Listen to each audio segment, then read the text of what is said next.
dengan kita berbagai macam istiadat, agama dan suku, maka kita itu harus saling menghormati satu dengan yang lainnya. Kalau kita saling menghormati satu dengan yang lainnya, insya Allah Indonesia ini akan aman ya, akan damai, akan bersatu.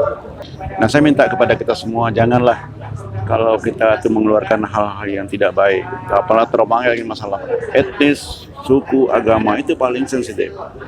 Nah, harapan saya jangan terulang persoalan seperti ini. Kalau dia dalam skala misalnya orang per orang, nah itu tidak seperti ini. Dia paling hanya 6 tail, 10 amas, jalu 3 rial. Kalau dia itu.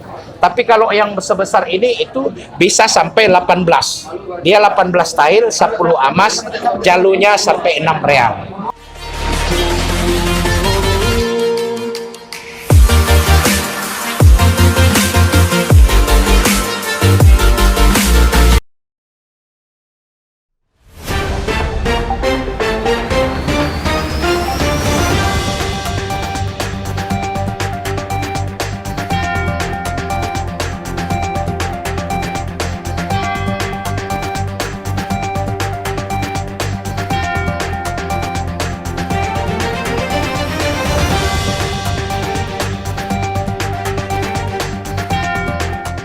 Terima kasih. Hari ini adalah proses peradilan adat. Sebuah proses peradilan adat itu tidak jadi seperti hari ini. Dia berproses. Proses pertama tentu ada orang yang tersangka. Orang tersangka ini nanti dilaporkan oleh pelapor. Pelapor melaporkan kemana? Ke orang yang mempunyai kewenangan untuk menangani perkara adat. Misalnya lapor kepada MADN, kepada DAD provinsi atau kepada DAD kabupaten. Kemudian nanti MADN, DAD provinsi, DAD kabupaten ini menunjuk temenggung untuk menangani sebuah persoalan. Seperti yang terjadi terhadap masyarakat Dayak yang dilakukan oleh si Lord Vihali. Itu dia melakukan penghinaan, pelecehan terhadap terhadap masyarakat adat Dayak. Nah, karena itu masyarakat adat Dayak sesuai dengan undang-undang tentang hukum adat Dayak Kanayat pasal 88 itu tertera di situ, barang siapa baik perorangan maupun kelompok dia melakukan penghinaan, pelecehan terhadap kaum atau kepada siapa, dia akan dikenai oleh dengan adat Makarana namanya. Jadi adat Makarana itu adat pelecehan atau adat penghinaan terhadap kaum Dayak. Nah, siapa pelakunya? Lutfi. Siapa yang melaporkan? Di sini ada DAD. Jadi Pak Jakius termasuk yang melaporkan kejadian ini karena ini sudah mengatasnamakan masyarakat Dayak secara keseluruhan. Adat yang kita gelar ini tadi itu adalah sebuah adat yang kita lakukan untuk peradilan adat Makarana dalam skala besar. Kalau dia dalam skala misalnya orang per orang, nah itu tidak seperti ini. Dia paling hanya 6 tail, 10 amas, jalu 3 rial. Kalau dia itu. Tapi kalau yang sebesar ini itu bisa sampai 18. Dia 18 tail, 10 amas, jalunya sampai 6 real. Nah, karena itu apa yang kita udah saksikan tadi, ini ada tambahan lagi. Karena ini yang melaporkan adalah DAD Kalimantan Barat, ada juga Kalimantan Tengah, ada juga Kalimantan Timur, Kalimantan Utara, Kalimantan Selatan, dan banyak juga ormas-ormas Dayak yang merasa bahwa mereka itu termasuk ikut juga membuat sebuah gerakan-gerakan. Maka tadi ada namanya adat Pamatak. Ini ada buisnya juga. Tadi buis itu adalah irisan-irisan dari daging babi dan perangkat-perangkat adat tadi, itu yang dikasih kepada mereka yang ikut perjuangan. Kemudian yang di depan tadi ini sudah dijelaskan tadi. Ini adalah pemangku-pemangkunya. Ada di sini dan di DAD provinsi, dari Ikatan Keluarga Madura yang melaporkan, ada dari Pemuda Dayak Kalimantan Barat, dari Tari Borneo Babule Rajak, kemudian dari Polda, karena yang nangani ini Polda Kalbar, Polda Jawa Timur, kemudian gubernur sebagai pemangku wilayah Kalimantan Barat ini.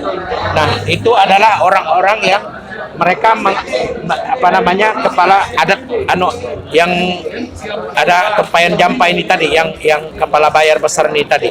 Sedangkan yang di sini tadi itu perangkat-perangkat yang menyertai kegiatan-kegiatan ini, ormas tadi.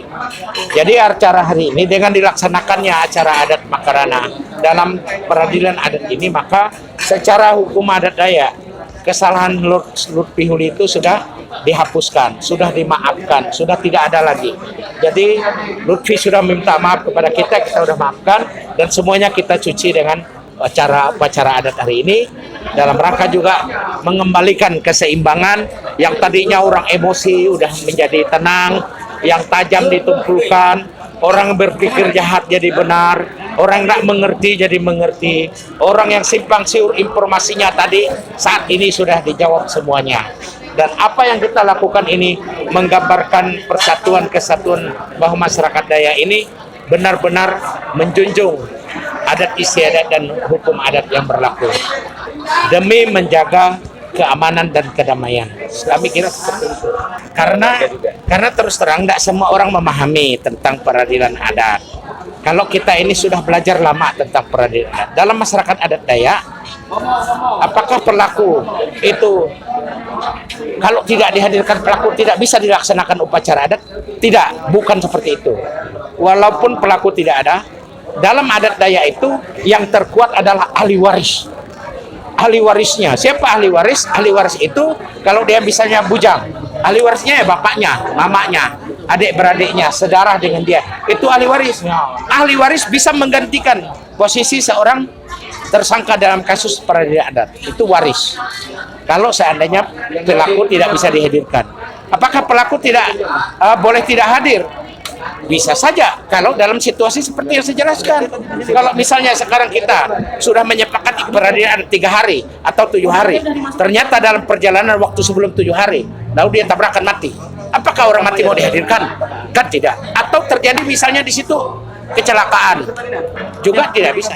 Atau ada sebuah perbuatan ketika dia melakukan, ketika mau disanksi adat, dia melakukan tindak pidana yang menurut penyidik tidak bisa dihadirkan, apakah juga harus kita paksakan, kita ambil dari sel sana, harus kita hadirkan di sini?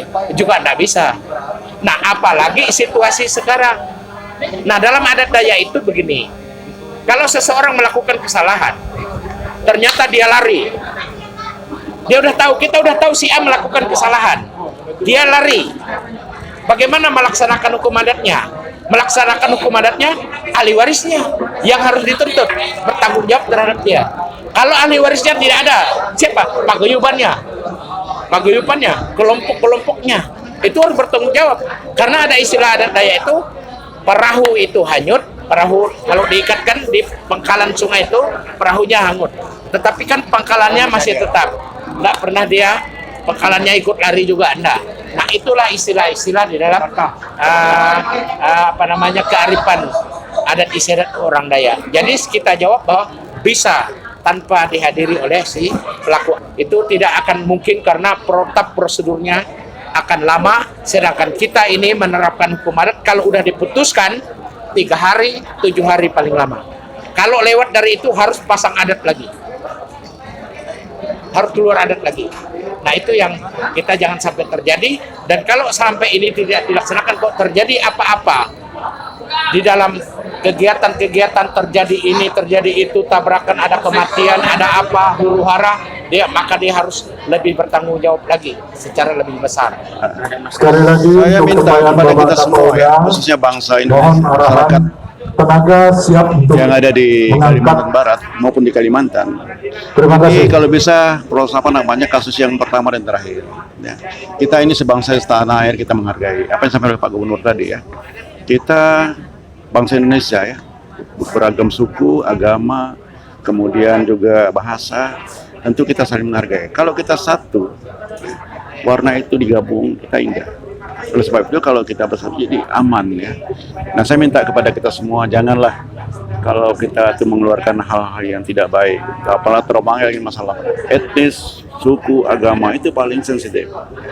Nah, harapan saya jangan terulang persoalan seperti ini ya. Itu harapan saya. Ya, pesan saya kepada masyarakat Kalimantan Barat, ini merupakan satu pelajaran yang sangat berharga ya buat kita. Apa yang dilakukan oleh Firly ini membuat masyarakat Dayak tersinggung ya, sehingga dilakukan ritual hukum adat. Nah, tadi saya katakan bahwa kita ini sebagai bangsa Indonesia ya terdiri dari berbagai macam suku, kemudian agama dan istiadat ya. Jadi dengan kita berbagai macam istiadat, agama dan suku, maka kita itu harus saling menghormati satu dengan yang lainnya.